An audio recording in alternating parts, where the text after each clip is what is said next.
For anyone unfamiliar with it, Operation Frequent Wind was the name given to the final phase of evacuations during the fall of Saigon, effectively the final days of the Vietnam War.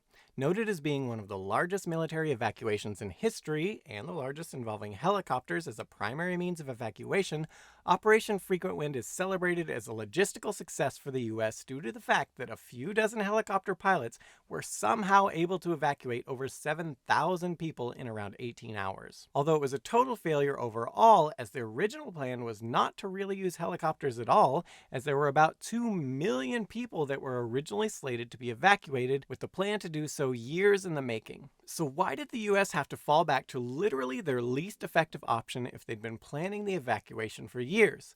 Well, much of the blame falls somewhat unbelievably to the actions of one single man, Graham Anderson Martin, the American ambassador to South Vietnam at the time, who steadfastly refused to agree to start an evacuation for fear of a mass panic, and given his unshakable notion that the threat of the superior American firepower would keep the enemy at bay. Military brass tried and failed to persuade Martin to change his mind, with Brigadier General Richard E. Carey going so far as to travel to Saigon to plead personally with the ambassador. This was a meeting Carey would later diplomatically call cold and non-productive, and should be noted took place on April the 13th, 2 weeks after preparations were already supposed to have begun for the mass evacuation. This back and forth continued until April the 28th, when North Vietnamese forces bombed the Tan Son Nhut air base, effectively eliminating any possibility of getting people out via large aircraft capable of mass evacuation.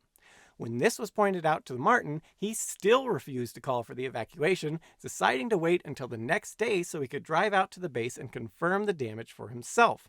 Upon confirming that the North Vietnamese forces had indeed destroyed the airbase and the best option for mass evacuation, he finally relented. Leaving the evacuations as late as Martin did understandably resulted in mass panic across Saigon, with many thousands of South Vietnamese citizens fleeing in everything from cars to stolen planes and helicopters. As for the pilots of the military helicopters, they were instructed to evacuate people to waiting ships in the South China Sea, many of which quickly began to run out of space, resulting in people sleeping double in small bunks, as well as just anywhere on the ships there was available space for someone to sit or lie down on. This all brings us around to the incredible story of Major Buang Lee. Knowing he and his family, a wife and 5 children, would in all likelihood be executed if they couldn't find a way out of the country immediately, the Major managed to commandeer a small Cessna 01 spotter plane.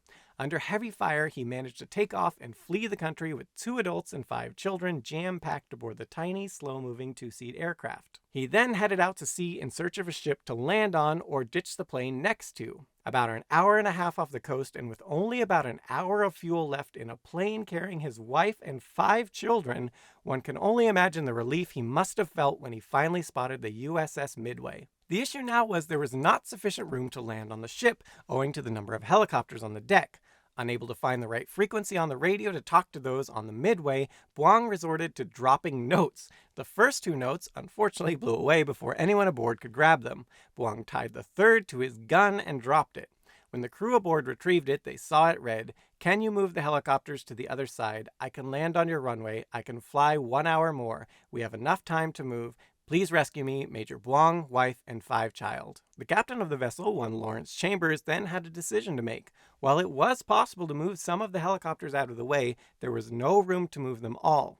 The young captain, only appointed to that post some 5 weeks before, decided there was little chance the family would all survive if they tried to ditch in the sea next to the Midway and be rescued that way. Said Lawrence of the event, "When a man has the courage to put his family in a plane and make a daring escape like that, you have to have the heart to let him in." So thinking he'd likely be court-martialed for it, he made the call to move what helicopters could be moved and dump the rest into the ocean after stripping them of any valuable gear that could be removed quickly.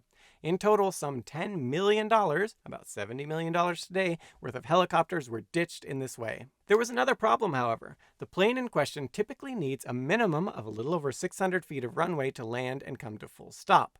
The Midway itself, in total, was about 1,000 feet long, but the runway deck was only about 2/3 of that, meaning there was zero margin for error here. Thus, in order to land such a craft on the deck with enough margin of safety, the ship really needed to be moving as fast as possible to make the plane's relative speed slow enough that it could stop in time before falling off the end. Using the cable system to stop the craft faster wasn't deemed a good option, as in all likelihood it would have just resulted in the landing gear ripping off and or the plane flipping over in a spectacular crash. Unfortunately, Chambers had previously granted the ship's engineers permission to take the Midway's engines partially offline for routine maintenance. After all, helicopters did not need nor want the relative wind, especially when landing on such a crowded deck. Said Chambers, "When I told the chief engineer that I needed 25 knots, he informed me that we didn't have enough steam. I ordered him to shift the hotel load to the emergency diesels." With this, the ship was able to achieve that requested speed, and Buang's landing was also helped by another 15 knots of headwind, further reducing his needed stopping distance. With that done, and the deck cleared as it could be, Buang was given the green light to land, ultimately doing so with textbook precision and with plenty of deck to spare, becoming a rare individual in relatively modern times to land such an aircraft aboard a military carrier. And thankfully for Captain Lawrence, he was not court-martialed for ditching rather valuable military hardware to save Major Buang and his family, and instead enjoyed a continuance of his successful career, eventually retiring as a rear admiral. In the aftermath of Operation Frequent Wind, the U.S. ships continued to hang around for a few days off the coast, trying to pick up as many refugees from the water as they could. Finally, the order was given to head home, forcing the commanders to leave countless thousands of people that had been promised evacuation behind, largely because one man had been too stubborn to order the long-planned evacuation months before.